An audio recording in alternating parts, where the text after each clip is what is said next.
4√3 कमा 3√2 कमा 6√5 को आरोही यानी बढ़ते क्रम में लिखना है।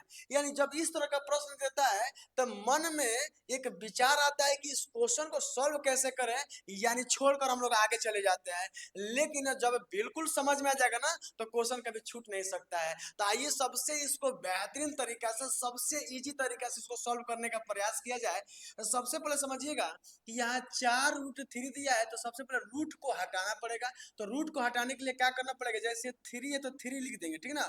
रूट हटेगा तो ये 4 जो दिखाई दे रहा है ना, ये बट्टा में लग जाएगा, यानी 1 बट्टा क्या हो जाएगा जी 4 हो जाएगा। बात समझ में आ गया। यहाँ दोबारा समझिएगा, दोबारा मैंने समझिएगा। यहाँ देखिएगा, यहाँ रूट में 2 है ना, तो 2 तो लिख देंगे। और जैसे ये रूट हटेगा ना तो ये 3 जो है 1/3 हो जाएगा। बात समझ में आ गया होगा। यहाँ भी समझ सकते हैं, यानी 5 तो लिखेंगे, यानी रूट में 5 है तो 5 लिखेंगे। और जो 6 है यानी बट्टा में आ जाएगा, 1/4 क्या हो जाएगा 6 हो जाएगा, तो ये रूट क्या हो जाएगा हट जाएगा। जब इतना हो गया, जब हम लोग रूट से निकाल दिए तो अगला पड़ाव क्या करना है, अगला काम क्या करना है, यानी देखिएगा 1/4, 1/3, 1/6, यानी 4 का 3 का 6 का एलसीएम लेंगे। तो एलसीएम यहाँ ले सकते हैं, ऐसे भी हम लोग मतलब मालूम चल गया कि इसका एलसीएम 12 होगा। लेकिन 4, 3, 6 का एलसीएम लेंगे तो 2 से भाग करेंगे, 2 दूना 4, 3 का 3 हो जाएगा, 2 3 6 हो जाएगा। 3 से भाग करेंगे तो 2 का 2, 1 1 हो जाएगा, ठीक ना। यानी 3 दूना 6, 6 दूना क्या हो जाएगा जी 12 हो जाएगा। यानी एलसीएम जब 12 हो गया, यानी एलसीएम जब 12 हो गया तो जानते हैं क्या करना है। देखिए इतना समझाने में समय लग रहा है, लेकिन अगर स्वयं अगर सॉल्व किया जाए ना तो बहुत ही कम समय में क्या हो जाएगा, सॉल्व हो जाएगा, ठीक ना। अब क्या है, जब एलसीएम 12 आ गया तो इसमें सब में 12 से क्या करेंगे, जो गुणा करेंगे तो 3 के पावर 1/4 गुणे 12 कर लेंगे, ठीक ना। यहाँ 2 और 1/3 है, इसमें गुणा 12 कर लेंगे। यहाँ समझिएगा, यानी यहाँ 5 है और इसका पावर 1/6 है, यानी 12 से गुणा कर लेंगे। तो गुणा कर लिए ना सब में जी। तो यहाँ काटेंगे, काटेंगे तो कैसे होगा देखिएगा, यहाँ यानी काटेंगे 4 3 यानी 4 3 बार में कटेगा, 3 चौके 12 4 बार में कटेगा, 6 दूना 12 2 बार में कटेगा, यानी 3 के पावर 3 हो जाएगा, 3 के पावर 3 हो जाएगा, कमा यानी कि 2 के पावर 4 हो जाएगा, ठीक ना।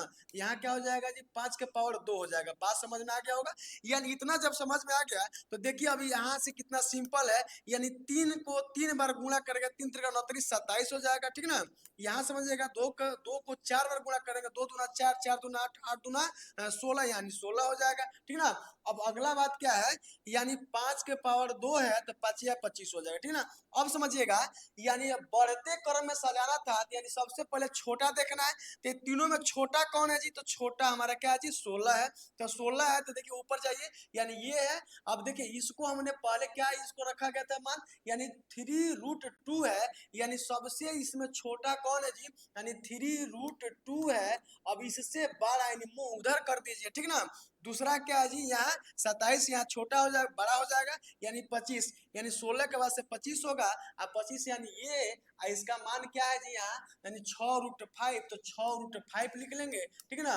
अब इससे बड़ा क्या होगा जी, इससे बड़ा यानी 27 है, यानी ये पहला है, यानी 4 क्या हो जाएगा जी 3 हो जाएगा। यानी अब बताइए, ये जो जब ये हो गया, यानी ये बढ़ते क्रम में क्या हो गया, सज गया। यही पूछा था कि आरोही यानी बढ़ते क्रम में कैसे लिखेंगे। तो देखिए ये सबसे सिंपल तरीका है, बेहतरीन तरीका है। तो मैं उम्मीद करता हूँ कि आप लोग को बिल्कुल समझ में आया होगा। अगर समझ में आया होगा तो वीडियो को ज्यादा से ज्यादा शेयर कीजिएगा, अपने दोस्तों के पास जरूर पहुंचाने का काम कीजिएगा।